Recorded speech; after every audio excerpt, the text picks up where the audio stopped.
serendipity, being open to the other things that they come along. One of the things we have difficulty in our life is dealing with change. I often tell people that the only people who really like change are wet babies. The rest of us don't want to change. We don't. We kind of like predictability. I like getting up at a certain time. I like having my job here. I like my class. I like predictability. I ask you to be open to the possibilities, serious possibilities at JCC, a class maybe you never thought about, risking to go to the Student Support Center and ask them for help. Think about the possibilities. Think about the cool things that are going to happen to you over the life of your experience here at JCC. The people, the friends, the new friends you make in the classes you have. The wonder of a great faculty member who just really excites you about Chaucer or about history or about science. Someone who helps you understand mathematics for the first time in your life. Those are people who can really change your life in fundamental and profound ways. But folks, you've got to be open to those possibilities. Open to stuff that you didn't predict, you didn't plan for, it wasn't structured. I know from time to time we all feel like we've got challenges going on, and sometimes we feel like we're just kind of out wandering in the woods somewhere. We're not sure what's going to happen. We feel a sense of loss. We're not sure exactly where we're going. And, it's okay. It's okay. We don't all have the answers all the time. We're kind of moving through this life together. We've got lots of challenges out there. Social scientists are calling this the postmodern age, and more than any other time in our society, we're all bombarded with messages and homework and things that we need to do, and all concerns about our economy, what's happening in the world, why are we at war? We've got all of these things that are pounding on us, and so we continue journeying together. The secret is doing that together. The other thing that society has kind of shared with us is that it's okay, it's socially acceptable to talk negatively about other people. It's socially acceptable to find fault in someone else. It's socially acceptable to call your faculty member, your teacher a jerk. It's okay to mouth off to people you don't know. It's okay to blog garbage without any kind of personal regret about what you're saying about someone you don't even know or don't know the facts about. What I'm suggesting to you is that it's time for us to take responsibility for our actions. It is time for us to take responsibility for the community in which we live. It's time for us to take responsibility for our grades, for our study, to move away from the blame game, to stop finding the fault.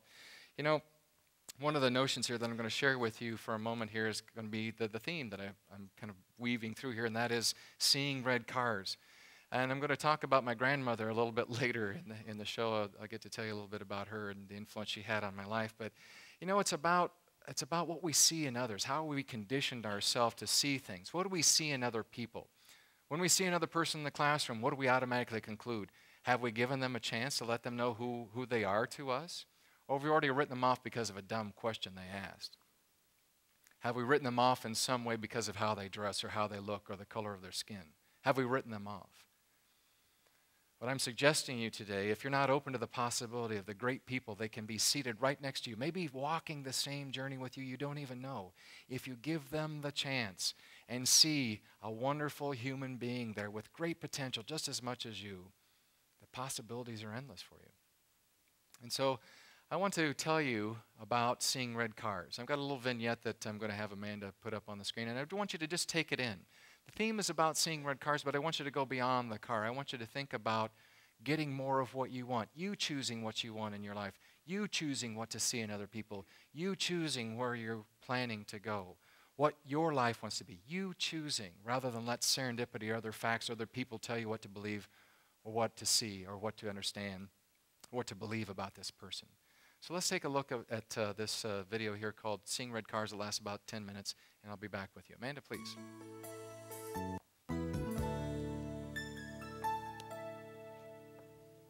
Look around the room. Make a mental log of everything that is green. Everything. Do this.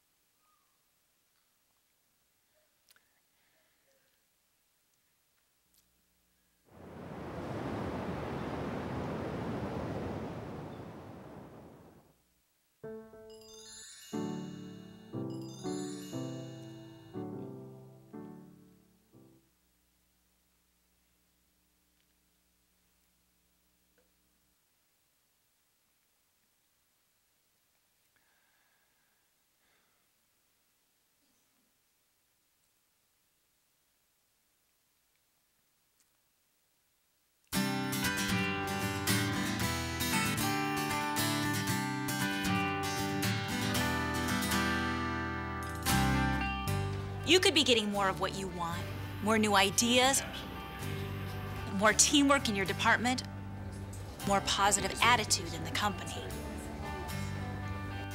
I'm Laura Goodrich. I believe that people want to be successful in their jobs, relationships, throughout their communities. I believe that people want to be a part of something productive, something positive. It's got to be one of the most proud moments of my life, I guarantee you. I believe that people want to build the life they want. Too often, it doesn't work out that way. Through my work as a coach and advisor, I've learned something important. We get more of whatever we focus on. Let me say it again. We get more of whatever we focus on. I call it seeing red cars. So you recently bought your dream car, custom wheels, full chrome bumpers, and it's red.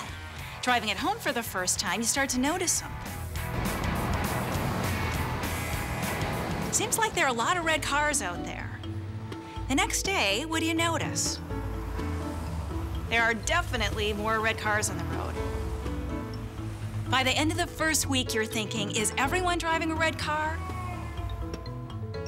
You're seeing red cars. You're seeing red cars because that's what you're focused on. Or how about this? It's every golfer's nightmare. You're standing at the signature hole, elevated tee to a large green. A short par 3, only 140 yards. Over water. Lots of water. You take out your pitching wedge, stare at the water. You take a long last look at your ball and you're thinking, don't hit it in the water. Don't hit it in the water. Finally, you hit the ball. Where does it go? Okay, one more example to make the point. One of your coworkers is really getting on your nerves. To make it worse, you keep running into this person in every meeting, in the hallway, at lunch, in the parking lot. You can't escape. Who's putting all those thoughts of red cars, don't go in the water, and I can't get away from this person into your head? You are, of course. It's what you're focused on. And remember what I said, whether good or bad, you always get more of what you focus on. In my coaching, I've discovered something quite amazing. When I'm working with someone, I always start with the question, what do you want? I'm trying to get a read on their vision for the future. I'm trying to understand what they see for themselves, their people, and their organization. Surprisingly, I don't hear people saying, I want to help new employees, or I want to take more risks, or I'd like to get along better with my coworkers. That may be what we think, but it's not always what we say. Again, when I ask people what they want, repeatedly, they don't tell me what they want. Without hesitation, they say, what I don't want is this. Well, I don't want people to be gone that day. Don't want to be stood up at meetings, don't want to waste my time. What I don't want to have happen is to have too much inventory in there. Don't want him to keep just throwing it back on us. You see what's going on? We place our focus on what we don't want. And since we get more of what we focus on, what do you think really happens? We create more of what we don't want, and we don't even realize we're doing it. You don't want conflict, but you get more arguments. You don't want to look foolish,